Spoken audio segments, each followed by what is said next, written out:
सुप्रभात दोस्तों, चलिए सुबह के ताजा ताजा नाश्ते के साथ एक और आर्टिकल याद कर ले। बात करते हैं कि अनुच्छेद 3 क्या कहता है। तो अनुच्छेद 3 कहता है नए राज्यों का निर्माण और वर्तमान राज्यों के क्षेत्र, सीमाओं या नामों में परिवर्तन। अर्थात नए राज्यों का निर्माण किया जा सकता है, वर्तमान राज्यों की सीमाओं में परिवर्तन किया जा सकता है या फिर क्षेत्र बढ़ाया अथवा घटाया जा सकता है। तो एक किस प्रकार से किया जाता है, आइए हम आगे समझते हैं।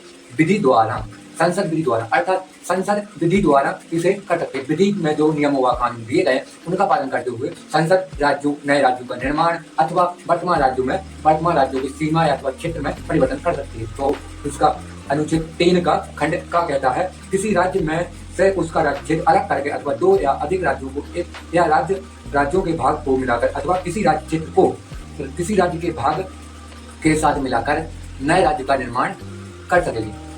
अर्थात दोस्तों यह है कि संसद किसी क्षेत्र को राज्य बना सकती है अथवा किन्हीं दो राज्यों में से कुछ क्षेत्र लेकर, दोनों राज्यों का क्षेत्र लेकर किसी अन्य राज्य का निर्माण कर सकती है। इसी प्रकार किसी क्षेत्र में किसी अन्य राज्य का कुछ हिस्सा जोड़कर भी नया राज्य बना सकती है। तो चलिए इसका खंड ख पढ़ते हैं, उसमें क्या कहता है। किसी राज्य का क्षेत्र बढ़ा सकेगी, मतलब संसद किसी राज्य का क्षेत्र बढ़ा सकेगी।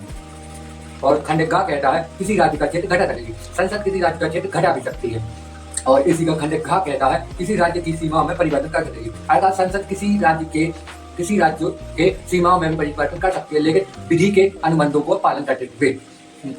खंड यहाँ कहता है किसी राज्य के नाम में परिवर्तन कर सकती है, अर्थात है दोस्तों की संसद किसी राज्य के नाम में भी परिवर्तन कर सकती है, किसी राज्य का नाम भी बदल सकती है।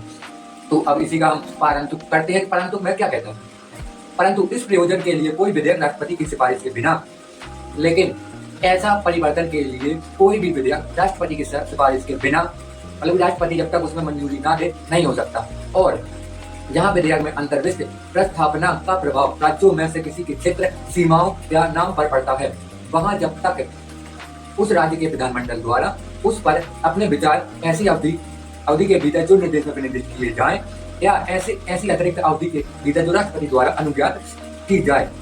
अर्थात है दोस्तों कि यदि संसद किसी नए राज्य का निर्माण करती है अथवा किसी वर्तमान राज्य में नाम या फिर अन्य कोई परिवर्तन करती है, तो जिस राज्य में परिवर्तन होता है उस राज्य के विधानमंडल की सिफारिश, मतलब उस विधानमंडल की मंजूरी भी लेगा और उसे एक प्रस्ताव दिया जाएगा। उस राज्य के विधानमंडल को एक प्रस्ताव दिया जाएगा जिसकी मंजूरी उस विधानमंडल को उस निर्देशित की गई समय सीमा के भीतर, अर्थात समय सीमा के भीतर अथवा राष्ट्रपति द्वारा जो समय सीमा दी जाए उसके भीतर मंजूरी देनी होगी। तो यही है हमारा आज का आर्टिकल। अगर हमारा वीडियो अच्छा लगे तो वीडियो को लाइक जरूर कर दीजिएगा, और यदि यूट्यूब से देख रहे हैं तो हमें सब्सक्राइब कर लीजिएगा, और यदि फेसबुक या फिर इंस्टाग्राम से देख रहे हैं तो फॉलो जरूर कर लीजिएगा। धन्यवाद, मिलते हैं आगे वीडियो।